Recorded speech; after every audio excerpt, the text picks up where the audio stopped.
Hectare en Languedoc-Roussillon et Provence et sur www.hectare.fr vous présente Croco Hebdo.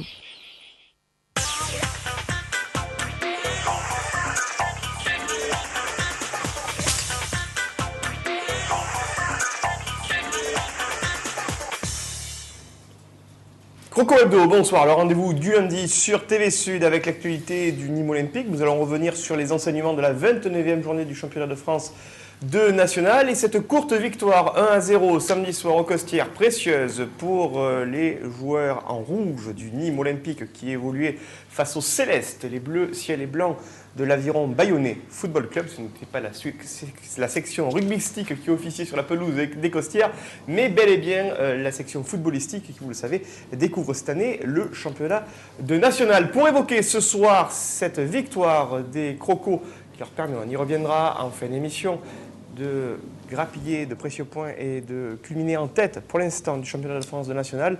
Deux invités. Tout d'abord, le buteur de cette soirée, Nicolas Bénézé. Bonsoir. Bonsoir. Et à vos côtés, celui qui a été le portier des Nîmois depuis maintenant 2 matchs. Il s'agit de Edar Al-Chaibani. Bonsoir Edar. Bonsoir. Merci messieurs d'avoir accepté notre invitation. On va revenir sur les temps forts de ce match, sur le résumé de la partie et de cette course pour la montée, la remontée en Ligue 2, vous le savez, si importante pour tout le club du Nîmes Olympique. Pour évoquer cette actualité, ils sont toujours fidèles au poste. Ils auraient peut-être préféré aller faire du surf du côté de Biarritz ou même du côté d'Ossegor où Patrick Chan a quelques bonnes adresses, paraît-il. Bonsoir Patrick. Bonsoir Christophe, bonsoir à tout le monde. On est proche de Salle. Oui, on est très très proche, mais c'est un coin que vous connaissez bien Patrick. Hein, Bien, ouais, c'est très joli. Joli coin. Et à vos côtés, bien évidemment, Olivier Martinez. Bonsoir Olivier. Bonsoir à toutes et à tous. Alors messieurs, on va revenir sur cette soirée de samedi au Costières. Match à enjeu, on se souvient que les Crocos avaient été défaits à l'aller sur la pelouse du stade Didier Deschamps à Bayonne d'un tout petit but, défaite 2-1. C'était en octobre dernier, donc il y avait beaucoup d'enjeux et beaucoup d'intérêt autour de ce match retour. On va découvrir ces images tournées en tout début de soirée au stade des Costières avec une température idéale. Il a fait plutôt beau ce week-end et on peut dire, Olivier, que les conditions déjà climatiques étaient plutôt bien réunies pour assister à un bon match de foot, même si la chambrée a été un petit peu réduite par rapport à la précédente rencontre à domicile. Ouais, les conditions étaient parfaites.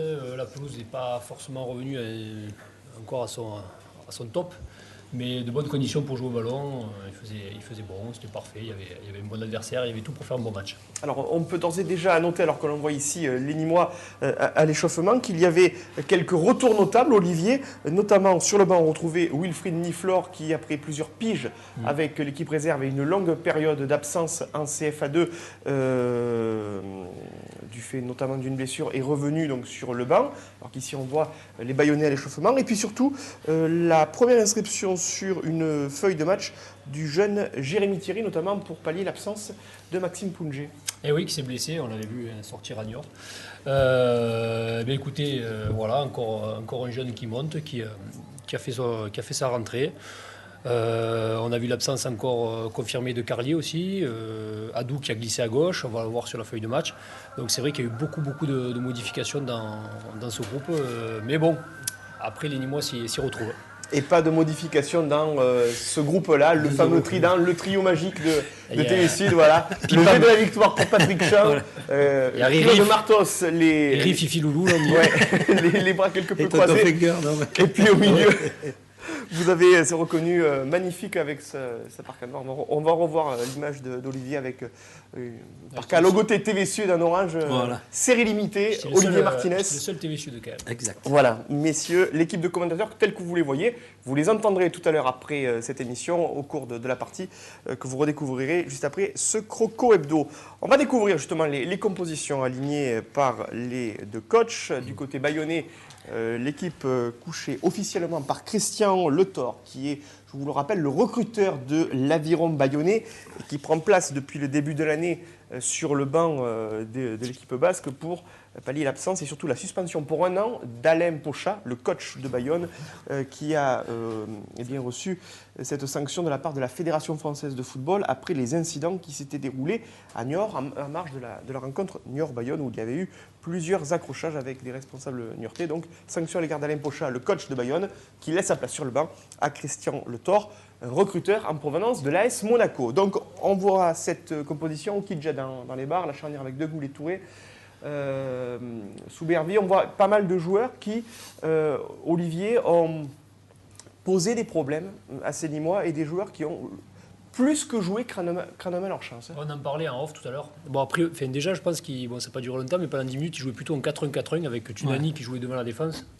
Mais après, comme ils ont été très rapidement le coach parlait de 2 lignes de 4, voilà, principalement. Réduit à 10, ils sont passés à 2 lignes de 4.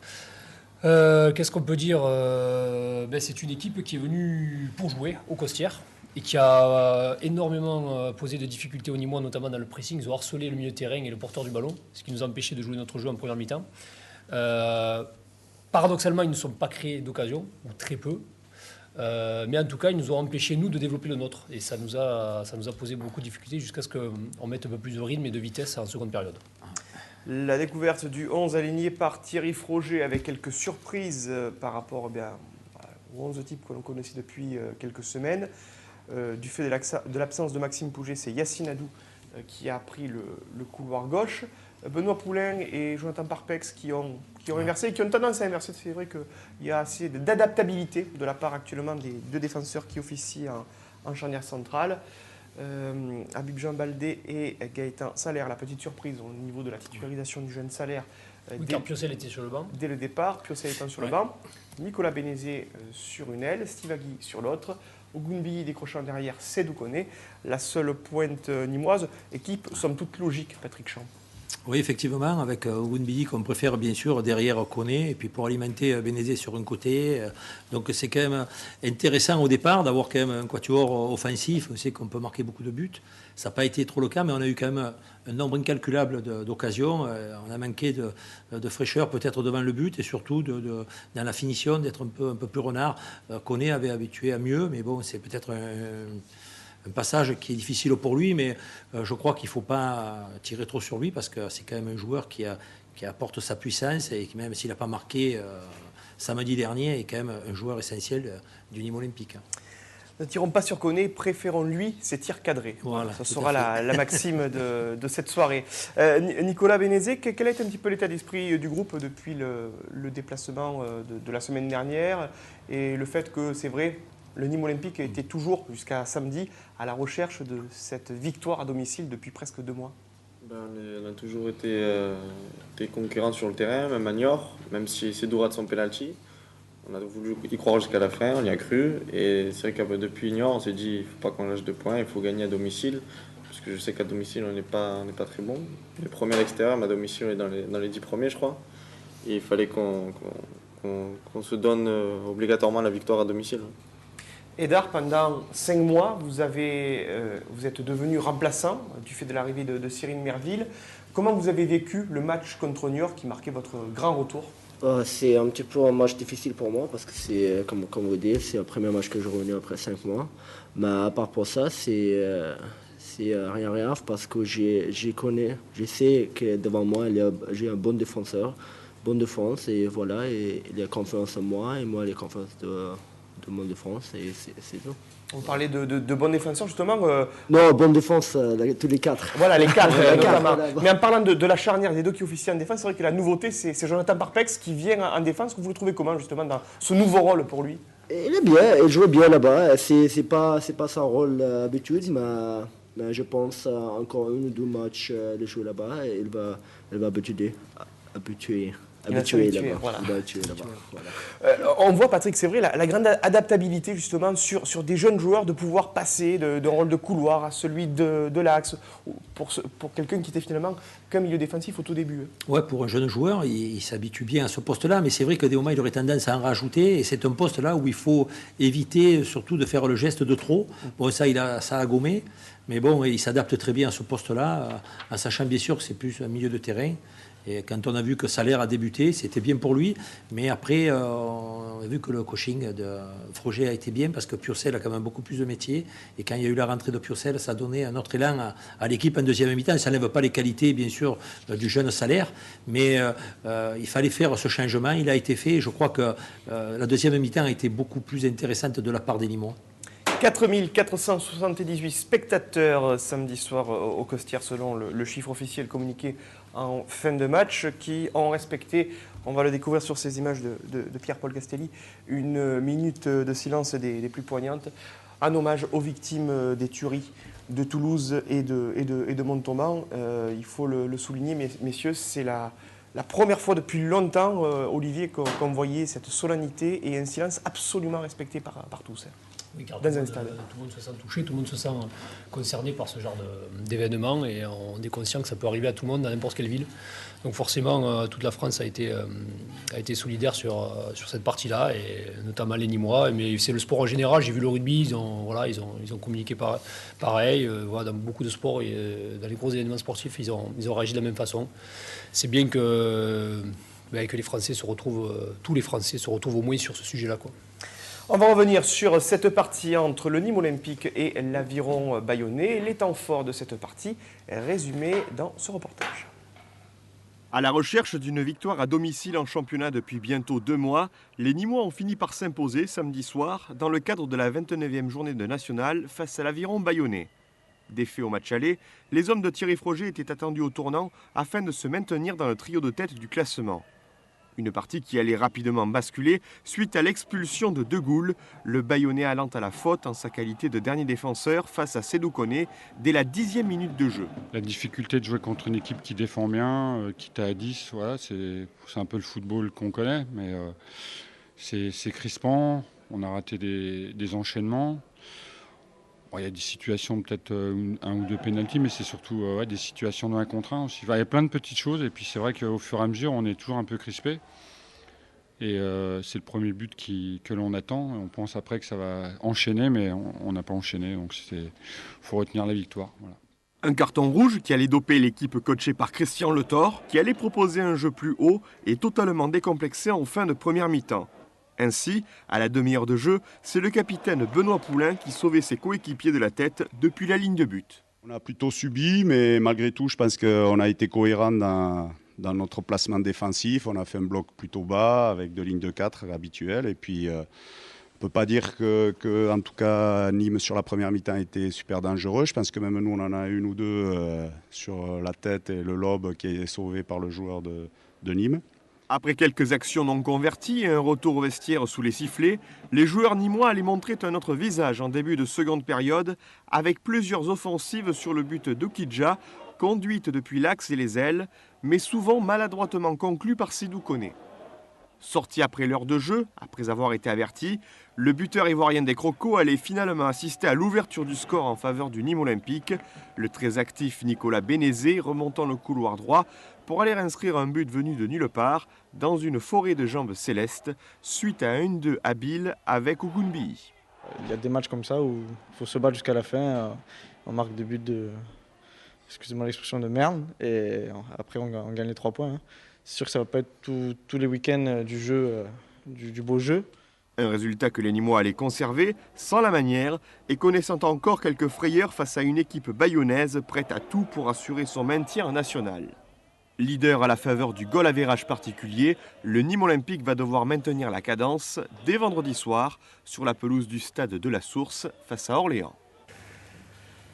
Prochain match face à Orléans avec le stade de la Source et puis une rectification. En effet, c'était bien Alain Pocha qui est passé, le coach bayonnais qui est passé par la salle de presse et nos invités qui sont hilares après la dernière action, Nicolas et Edard. On dit que c'est vrai, il y a eu une pression devant cette équipe de Bayonne et on l'a vu sur cette dernière action, Edard notamment, vous avez été mis à contribution avec, je crois, un arrêt au niveau de la poitrine, c'est ça? Oui, c'est ça. Tout à fait. Oui. Ça se travaille, ça. Le nouvel amorti de la poitrine à la manière du gardien de but. Alors, on va revenir, sur le premier tournant de cette partie plus sérieusement, avec cette exclusion, après quasiment 10 minutes de jeu. On va revoir les images. Vous faisiez le commentaire, messieurs, que c'était vraiment une faute idiote, et à ce moment-là de la partie, est inutile, et qui va qui va vraiment plomber le jeu des Bayonnais. Elle est idiote parce qu'il est loin du but, c'est tout. Il n'est même pas dans l'axe face au gardien. Donc je pense que le défenseur aurait pu l'accompagner jusqu'au but.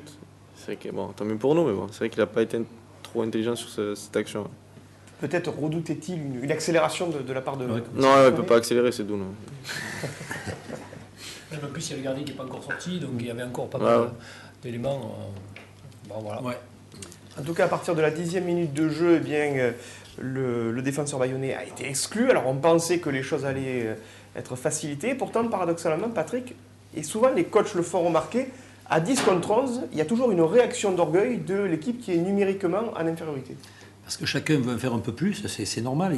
Ils se sentent en infériorité numérique, ils se disent qu'il faut qu'on donne plus pour pouvoir pas passer pour des charlots. Et je crois que sur la première mi-temps, on voit ils nous ont bougé. Je crois que ça a été le détonateur pour eux de jouer plus haut. Ils nous ont embêtés parce qu'ils ont joué plus librement que ceux qu'ils avaient joué en début de match. Donc c'est souvent un petit peu surprenant, mais c'est souvent comme ça que réagissent les équipes.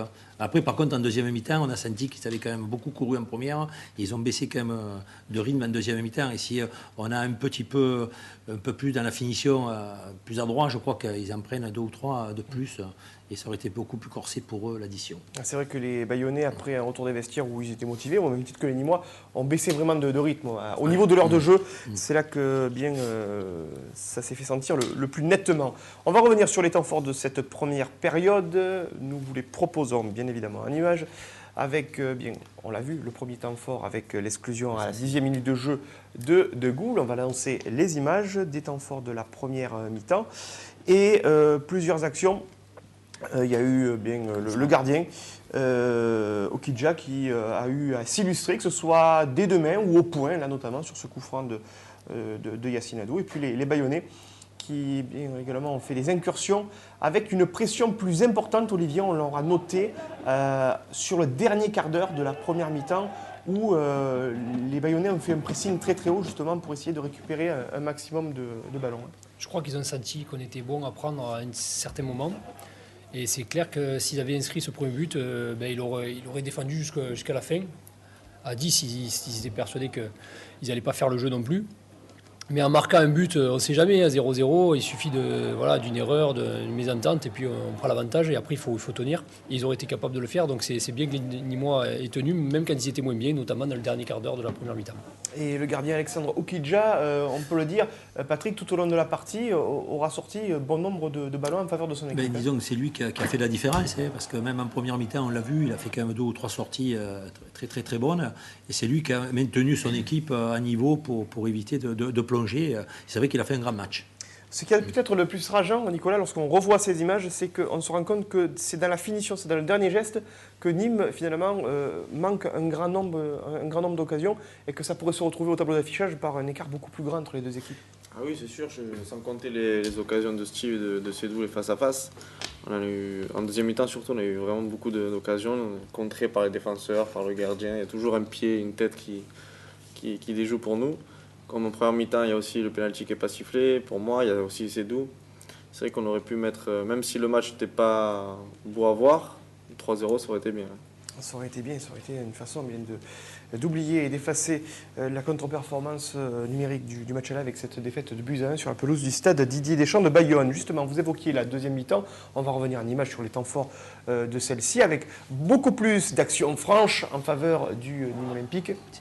Et un énorme travail, Olivier, on ne le dira jamais assez, de Muriola Ogunbi qui a ratissé un nombre de ballons incalculable encore une fois. Il était très bon, par contre il a manqué la finition, il a une énorme occasion. Là on regarde déjà le 1 contre 1 de Sédou, qui habituellement les met au fond, celle-ci, mais je pense qu'il a trop ouvert son pied. Il a ouvert son pied trop tôt et le gardien a attendu le dernier moment pour plonger, il a plongé du bon côté. Mais Ogunbi a une belle occasion quand même d'ouvrir le score. Ça a rasé le montant gauche. Alors, il a mis de très bons ballons, on ne peut pas lui enlever, mais il a manqué de réalisme à l'image de Koné. Là, on se met en difficulté, je crois que c'est Parpex qui donne un ballon. Un bon ballon. À Edar, comme on appelle ça une merguez dans le milieu, quoi. Et Edar s'en sort pas trop mal, même plutôt bien. Et là, on a vu l'action où Sédou Koné va écoper d'un carton jaune, l'arbitre estimant qu'il y avait simulation, jusqu'à l'ouverture du score. Ici, par vous, Nicolas, à la 69e minute de jeu. Somme toute logique, parce que ça faisait suite à 10 minutes de domination clairement nîmoise, Patrick. Oui, on marque un vieux but, mais enfin qui compte énormément. Vu toutes les occasions qu'on a eues, c'est vrai que ça semblait plus facile de la mettre au fond. Là, c'est sur un 1-2 quand même, qui est bien joué. Hein. Après, c'est repris par Nicolas Bénézé qui se jette comme un mort de faim. C'est vrai que c'est pas un beau but, mais alors c'est un but qui compte énormément, puisque ces 3 points vont faire du bien, en sachant après que tous les résultats qu'il y a eu, pour une fois, on a su profiter des mauvais résultats des équipes de tête. On a vu sur là, sur quand le on but voit la Guy, là aussi. qui va être signalé hors jeu, qui va inscrire le... Ah non, c'est pas sur ce Non, il est pas but-là. hors jeu, non. C'est sur une action suivante où, à la 82e, Steve Agui est à la limite du hors-jeu et son but va être refusé. Lorsqu'on revoit le but de Nicolas, on se rend compte que finalement vous êtes obligé, avec Maury, de finir votre action par un tacle finalement pour pousser le ballon dans les filets. Ouais, même mauvais ballon, mourir. Ouais. Je suis obligé de Est-ce qu'elle tacler. est comptée comme passe d'ess, là? Ouais, je pense, ouais. Donc on a bien fait d'enrichir les statistiques de Maury. Après, moi, je voulais juste revenir sur le carton jaune de Sédou qui nous est préjudiciable à nouveau, puisqu'il va être suspendu face à Quevilly, et c'est pas du tout une bonne nouvelle. Et je la trouve sévère, ce carton jaune, qui d'ailleurs va lui coûter sa sortie aussi, puisque je pense que le coach a voulu le préserver. Mais voilà, il élimine le gardien, on voit bien que le gardien ne touche pas le ballon. Il tombe. Je pense qu'il n'exagère pas plus que ça. On a le droit de tomber au football, donc prendre un jaune à chaque fois qu'on tombe dans la surface, je trouve ça un peu sévère. Voilà, c'est dommage parce que voilà, Sédou va nous manquer alors qu'il méritait, à mon avis, pas du tout ce carton jaune, quoi. On reverra ces images tout à l'heure avec Sédou Koné et puis l'appréciation de Thierry Froger sur le sujet. Alors qu'on va revoir une dernière fois le but de Nicolas Bénézé. But précieux marqué à la 69e minute de jeu qui est récompensé, je le disais, 10 minutes particulièrement actives en faveur. Chercher, il fait des bons contrôles, il est propre Bénézé. Il est rentré sur le pied gauche. Nicolas Bénézé qu'on retrouve au début de l'action et puis à la finition avec le petit passage par Maury Oula Ogunbi. Et les Nîmois qui se sont précipités dans le but pour essayer de pousser la balle au cas où la défense bayonnaise aurait réussi à sortir ce ballon. En tout cas, un but qui fait beaucoup de bien et qui permet de rompre le signe indien, le retour de la victoire aux Costières. Patrick, on se dit que dans les têtes, c'est peut-être ce genre de victoire très étriquée qui peut-être sur la manière n'est pas la plus significative, mais qui peut relancer une machine et une dynamique au sein du collectif nîmois. Oui, déjà de regagner aux Costières, parce que bon, les supporters, c'est vrai qu'ils sont exigeants, ils savent que bon, il faut remonter, mais ils aimeraient aussi qu'il y ait la manière. Moi aussi, on aimerait aussi un peu plus de manière, mais souvent c'est plus difficile. Mais je crois que de gagner ce match va faire du bien pour les prochaines rencontres à la maison, puisque c'est qu'on peut regagner aux Costières, ça c'est hyper important. Et quand on voit Koné qui n'a pas été en réussite, moi ce qui me gêne un peu quand je vois le but de Nicolas Bénézé, Koné n'a pas réagi trop, il n'est pas venu. On dirait qu'il était encore déçu de sa performance du match. Mais je crois que ça, il faut l'oublier quand on est joueur, même quand on est buteur. Ça peut arriver de rater des choses, mais on doit être dans le collectif présent. C'est l'image que j'ai remarquée sur l'action. Je crois que Sédou était aussi encore sur la colère du carton Je jaune pense parce aussi, que ouais, le carton avait été donné 2 minutes avant le but Ouais. de Nicolas. Et c'est vrai que tout était mêlé entre le carton. Peut-être il savait que le coach allait le sortir. Bon, en tout cas, ça fait partie des moments que doit gérer un joueur professionnel. Allez, on va observer une courte pause et puis on va se retrouver juste après une page de publicité sur TV Sud pour la seconde partie de Croco Hebdo, les résultats de la journée, les classements, les statistiques, les réactions et les meilleurs moments de cette partie entre Nîmes Olympique et l'Aviron Bayonnais.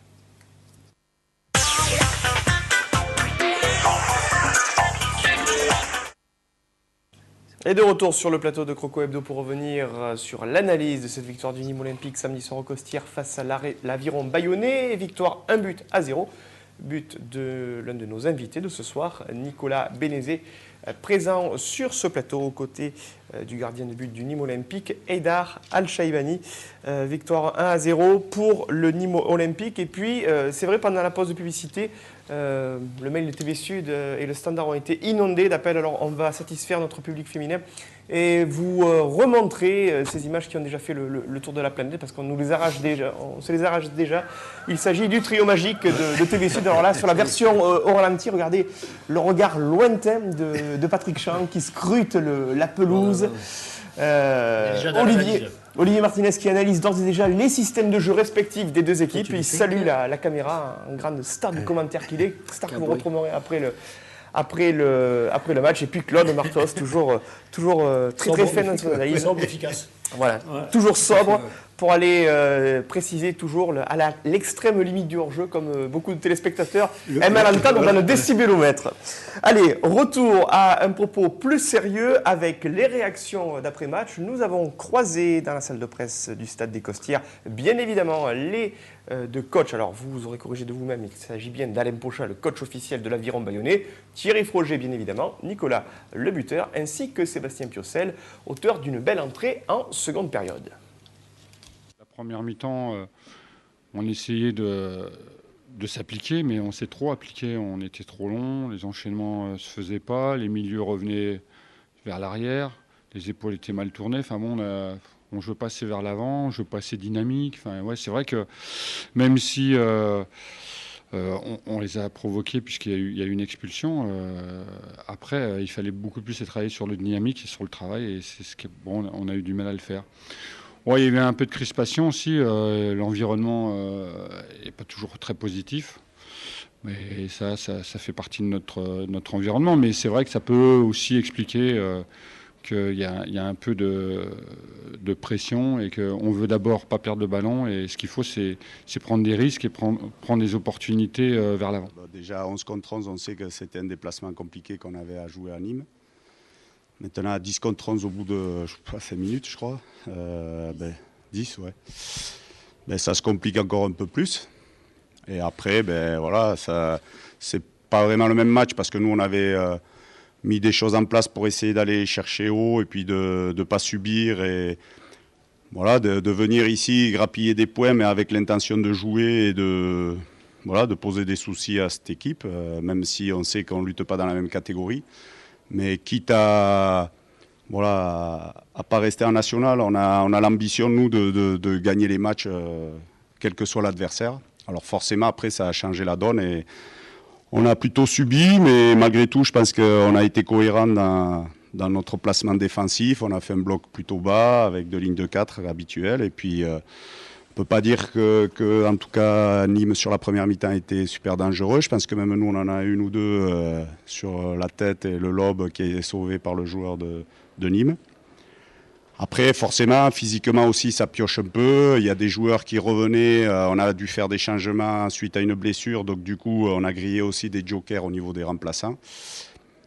Et bon, malheureusement, on ne va pas dire que c'est une super action puisque c'est une diagonale. Voilà, et puis après, un cafouillage qui amène le but. Donc, c'est surtout ça aussi qui est frustrant.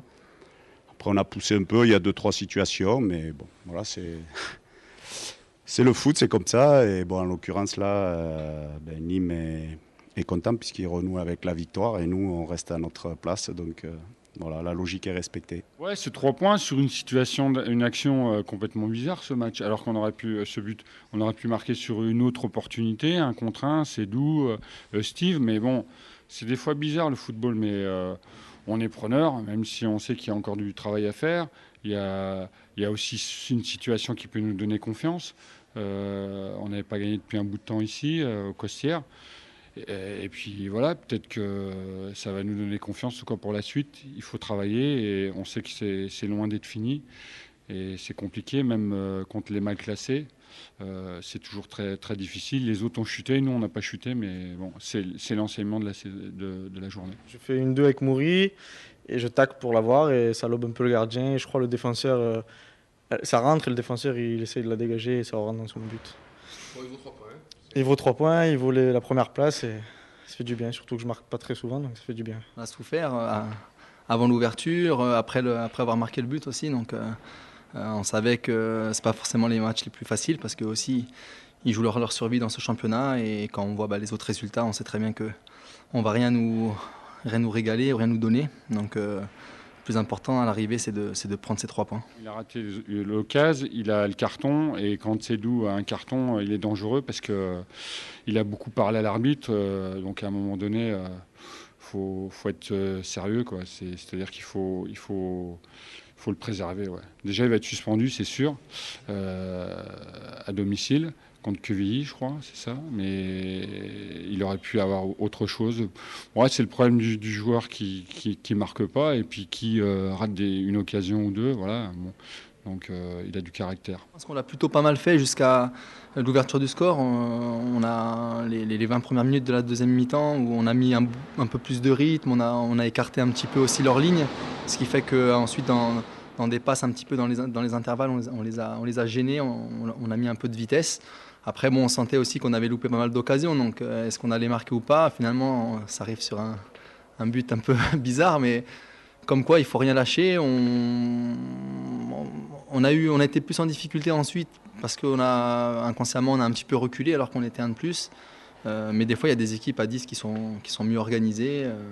Mais encore une fois, on va surtout garder le résultat. Le coach nous a dit en première mi-temps, à la mi-temps qu'il fallait redoubler d'efforts, qu'il fallait continuer à les presser de plus en plus haut. Et on a bien réussi à le faire, à part dès qu'on a marqué ce but. On a un peu plus reculé, c'est dommage. Ça va servir pour la suite. Il reste 9 matchs et on sait que quoi qu'il arrive, on risque de revivre ce genre de situation-là.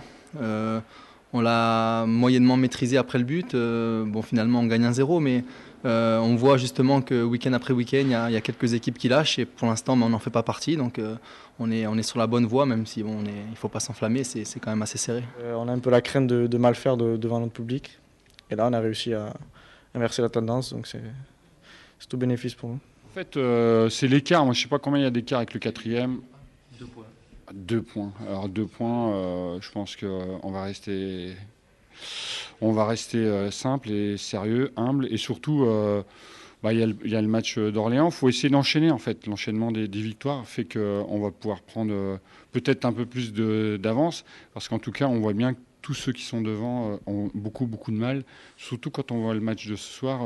Je pense qu'on a joué Cherbourg, on a joué Bayonne et Besançon. On croyait être les plus bêtes de National. Mais j'ai vu qu'Orléans menait 2-0, ils ont perdu 3-2. Rien n'est facile. Et ça, il faut le comprendre. Et surtout se remettre en cause et puis travailler beaucoup. On regarde le classement et là, il ne reste pas 20 matchs, il n'en reste que 9. Donc je préfère être dans notre position que dans celle des autres équipes, même s'il reste quelques matchs en retard. Mais je souhaite de revivre des soirées crispantes comme ça, avec le même scénario, ça ne me dérange pas. Revivre des soirées de stress comme ça, Patrick Champ, finalement, beaucoup de lucidité dans les propos de Sébastien Piocel qui fait aussi parler son expérience. Oui, c'est justement ça. Et c'est quand il est rentré aussi, il a posé le jeu, il a donné les bons ballons. On a vu quand le jeu collectif s'est mis en place, ça partait toujours de lui, donner le bon ballon toujours dans l'intervalle. Et après, ça a très très bien enchaîné. Je pense qu'il va faire une fin de saison parce que lui, il est toujours d'égale humeur, qui joue pas. Peut-être il ne pense pas moins. Mais quand il est rentré, à l'âge qu'il a, il aurait pu dire bon, moi, je suis un vieux, je rentre tranquillement. Au contraire, il a voulu montrer. D'abord, on l'a vu à l'échauffement, quand il est venu s'échauffer. Il a dit je vais montrer au coach que je peux donner énormément à cette équipe. C'est ce que j'ai ressenti personnellement. Les résultats de cette 29e journée que nous allons découvrir, 29e journée et plus généralement la dernière semaine, puisque vous le savez, il y a bon nombre de matchs en retard ou de matchs reportés qui se sont joués à partir du mardi. Notez la victoire de Colmar 3-2 sur la pelouse de Beauvais. Besançon qui l'emporte sur le même score 3-2 devant Orléans. Martigues qui empoche 3 points précieux devant le leader niortais, c'était vendredi soir, 2-1, victoire pour les hommes de Jean-Luc Vanucci. Cherbourg s'impose 1-0 devant Épinal. Quevilly est allé l'emporter à Rouen 2-0. Le Red Star, c'est un classique, perd à domicile 2-1 face à Orléans, et uniquement à domicile, on précise bien. Le Poiré-sur-Vie est défait 2-0 par Colmar. Créteil-Lusitanos est tenu en échec sur sa pelouse, 2 buts partout par Luzenac. Fréjus-Saint-Raphaël l'emporte 3-1 face à Beauvais. Nîmes donc remporte la victoire 1-0 devant Bayonne. Victoire de Vannes 3-2 devant le Gazélec Ajaccio. Victoire précieuse pour les Nîmois, en tout cas dans la lutte pour la montée, parce que ça marque un coup d'arrêt pour le club corse. Victorieux de Montpellier la semaine dernière sur un but d'un certain Johan Bocognano. Et Besançon qui l'emporte 2-1 devant le Paris FC. C'était samedi soir. Alors, on va essayer de faire un point en étant le plus précis possible quant au match en retard sur le classement de National, avec du fait du goal average particulier. Vous le savez, le goal average particulier, c'est le goal average qui a été mis en place depuis l'époque des poules de la Ligue des Champions, c'est-à-dire qu'est premier au niveau du goal average le club qui a la meilleure différence de but particulière avec l'autre équipe avec laquelle il est égalité. Par conséquent, comme le Nîmes Olympique l'a emporté, si mes souvenirs se montrent, 3-2 devant Niort à domicile au Costières, la différence de but est en faveur du Nîmes Olympique, même si au goal average général, Nîmes est à plus 18 et Niort est à plus 23. Mais donc Nîmes est premier avec 49 points, 2 matchs en retard pour Niort, donc il faudra être très attentif aux performances des Chamois niortais qui ont les moyens, bien évidemment, mathématiquement, de repasser en tête en cas de bons résultats les concernant. Le Gazélec, par contre, à 48 points, les Nîmois ont un point d'avance sur eux, mais le Gazélec est au même nombre de matchs que les Nîmois. Vannes aussi à 29 matchs, 47 points. Épinal à un match en moins et à 46 points. Fréjus-Saint-Raphaël, qui revient plutôt fort en cette fin de saison, a également un match en moins et figure à la 6e place avec 44 points. Notez la 7e place toujours de Colmar qui compte 2 matchs en moins avec 42 points. Un match en moins aussi pour Rouen avec 41 points, tout comme Créteil avec 40 points. 10e place occupée par le Paris FC avec 38 points. À 37 points, on retrouve Orléans et Cherbourg. 36 points pour Luzenac. Le Port-et-Survie occupe la 14e place avec 34 points. Quevilly et le Red Star sont 15e ex aequo avec... 15e pour Quevilly, 33 points. 16e le Red Star avec 32 points. Et puis là, on rentre dans la zone vraiment rouge. Beauvais et Martigues à égalité de points avec 29.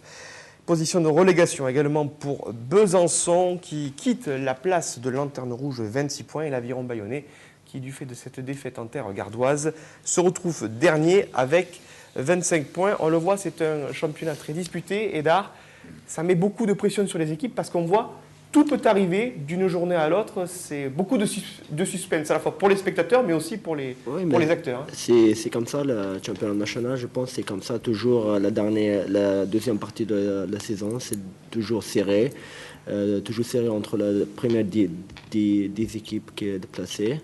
Et après, voilà, c'est, comme on savait le dire, il reste 9 matchs pour jouer et pour maximum de points, pour accumuler le maximum de points pour ces 9 matchs. Et après, je pense, j'espère que l'autre équipe, elle a tombé ou elle a raté sa point. Voilà, c'est ça.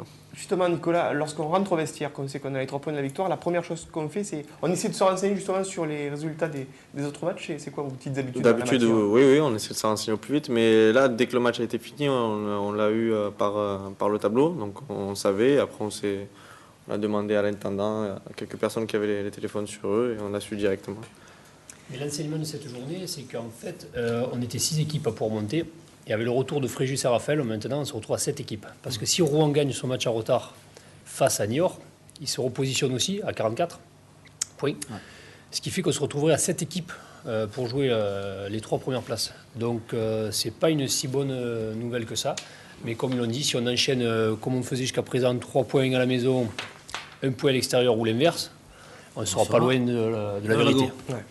La prochaine journée de National qui débutera demain mardi avec toujours ses matchs en retard. Épinal, Fréjus, Saint-Raphaël, ainsi que le Poiré-sur-Vie Niort. Donc on espère peut-être une belle performance du Poiré-sur-Vie à domicile devant le leader niortais. Mercredi, ce sera Colmar-Quevilly. Vendredi, à partir de 19h, Orléans-Nîmes. Ce sera le match à suivre pour les Crocos. 20h, Créteil-Besançon, Niort-Cherbourg, Beauvais-Rouen. Samedi, à partir de 16h, Ajaccio-Fréjus. À 18h, Luzenac, le Poiré-sur-Vie. 18h30, Épinal, Paris FC. Ensuite, il y aura à 19h Bayonne, Martigues, Quevilly Red Star ainsi que Colmar Vannes. Voilà en ce qui concerne le programme de cette prochaine journée. Tout à l'heure, Nicolas Bénézé y faisait référence. Il espérait peut-être une première place dans notre top but, le décibélomètre. Alors, vous allez vous rendre compte, Nicolas, c'est pas tout à fait ça, mais c'est pas mal quand même, décibélomètre.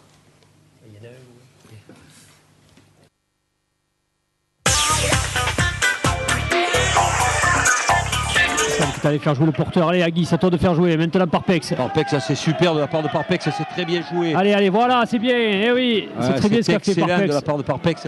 Il n'y a pas d'enjeu. Allez, il y a 2 contre 1 à faire. Il y a 2 contre 1. Oui, super de but de Agui qui marque Steve Agui en solo. Et Steve Agui qui marque son 3e but à 3 rencontres. Et ça, c'est encore grosse faute du milieu niortais, mais très belle anticipation de Parpex en défendant très très haut. Voilà, c'est contré. Pas cette fois-ci. Ouais, le bon contre. Allez, il faut profiter de ce contre. Gounbi qui élimine. Il va écarter, superbe, allez. C'est bien joué de la part. Ah, il n'a pas mené avec lui, c'est pas grave, il y a encore l'espace. Ouais, Benezé, il n'est pas hors jeu. Allez, il faut du monde à la surface. Là. Et c'est encore Diédiou qui sauve son équipe sur une tête plongeante. Koné, la frappe à venir, enroulé. Allez, le but de Gounbi. Une lunette de la part de Gounbi qui a bien enroulé. But phénoménal. Superbe but. Et que c'est mérité. Bien mené. Et que c'est mérité. Un but à la Messi. Et c'est pas mon étoile que ce soit Gounbi finalement. Ouais. On sentait l'exploit individuel arriver quand même. Tu l'avais annoncé. Tu avais dit que Gounbi était en jambe et tu avais annoncé l'exploit individuel. Et bien les deux se sont regroupés. Ça fait un but extraordinaire de Gounbi. Juste avant la mi-temps, superbe. Il conserve toujours les jeunes et c'est vrai que Kagi, quand il est rentré, n'avait pas fait une prestation exceptionnelle. Et c'est normal qu'ils soient sortis du groupe. Allez, attention, ce centre à venir de Gounbi. La tête de Koné. Centre et but magnifique de Koné qui nous fait une pirouette fabuleuse. Oh là là là là. Venu d'ailleurs. Très solide. La défense rouennaise. Un ballon qui revient par chance à Koné qui s'est retourné. Il est face au gardien. But de Koné. Super but de Seydou Koné. Très limite du hors-jeu. C'est à la limite, ouais, tout à fait, mais bon. Et ce qu'on venait de dire à l'instant, c'est concrétisé. Enfin, un but pour le meilleur attaquant de ce début de match, Koné, qui a fait preuve de beaucoup de métier. Allez, c'est frappé, c'est bien coupé, c'est but. Superbe but. Largement mérité pour les Crocos. Ah oui, superbe but. Une galette fabuleuse de Yumi. Et but de... C'est Stozic. Ouais, c'est Miodrag Stozic qui ouvre son compteur-but. Ah ouais. Et encore un but coupé. Un casque d'or. Premier poteau. Ah ouais, magnifique. Très très bien frappé encore. Ça fait un mois et demi qu'on n'a pas gagné au Costières. Avec cette équipe de Colmar. Oh, un superbe but de Koné. Oh là là là là. Voilà. Une frappe magnifique avec un pied gauche extraordinaire qui est allé enlever l'araignée, la toile d'araignée du but du gardien de Colmar. Quelle entrée en matière pour les Nîmois. Oh là là là là là là, quel but, les filets, ça rappelle. Qu'est-ce qu'on voit comme joli but oh là là là là là là là là, vraiment, on ne pouvait pas commencer mieux.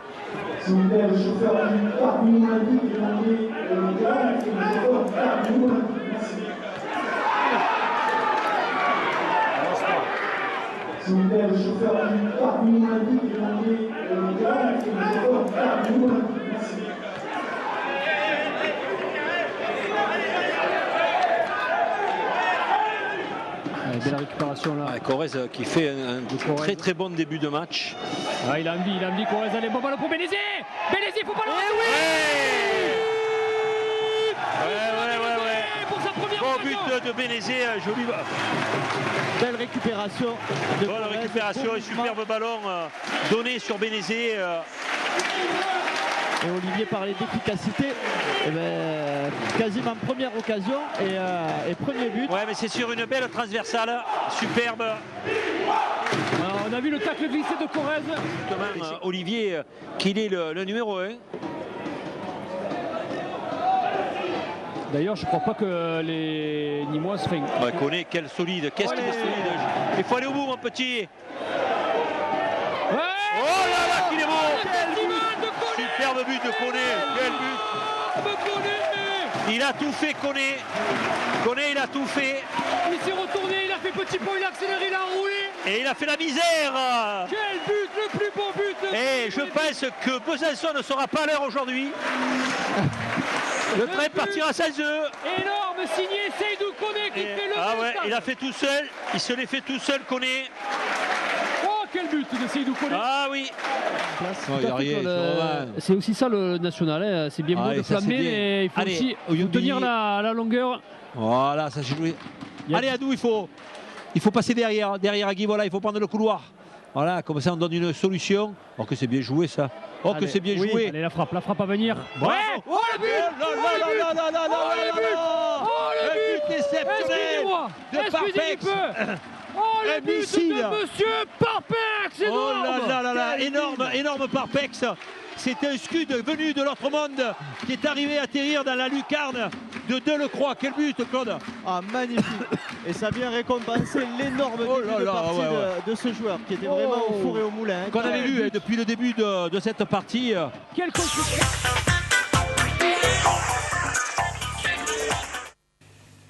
Les buteurs du décibélomètre, des actions toujours spectaculaires, et ça nous permet de rebondir sur les statistiques des joueurs nîmois. Tout d'abord le temps de jeu, le capitaine Benoît Poulain toujours premier au niveau du temps de jeu avec 26 présences sur le terrain, 2430 minutes. Ogunbi, Pounjé Carlier et Sédou Koné qui se rapprochent de la 4e place. Sédou Koné toujours est le meilleur buteur des Nîmois et de ce championnat national avec 16 buts. Nicolas, pour votre part, vous en êtes à 5 réalisations du fait de ce but. Vous revenez petit à petit sur Ogunbi, sur Steve Agui. Vous êtes fixé un petit objectif d'ici la fin de saison? Oui, je me suis fixé avec mon père. Il fallait que je marque minimum 3 buts dans les 8 derniers matchs, 9 derniers matchs. Et avec le coach, je m'étais fixé 10 buts. Donc on va essayer de...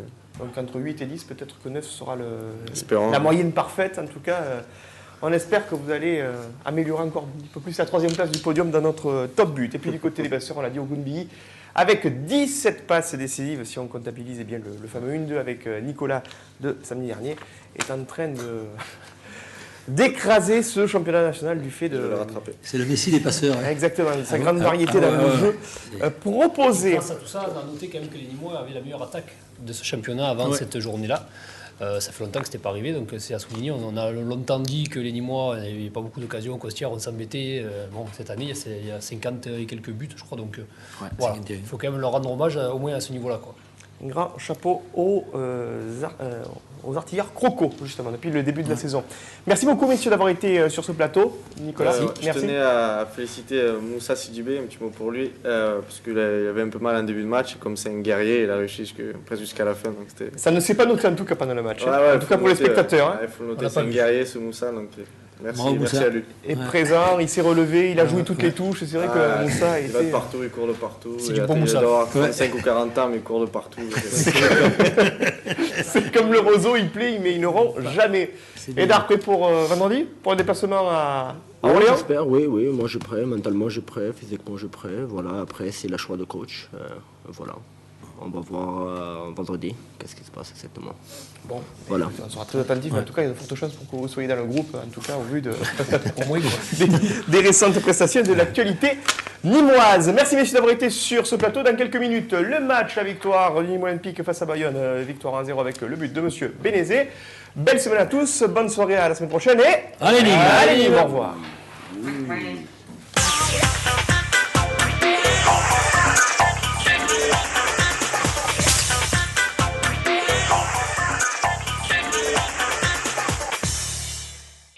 Hectare en Languedoc-Roussillon et Provence et sur www.hectare.fr vous a présenté Croco Hebdo.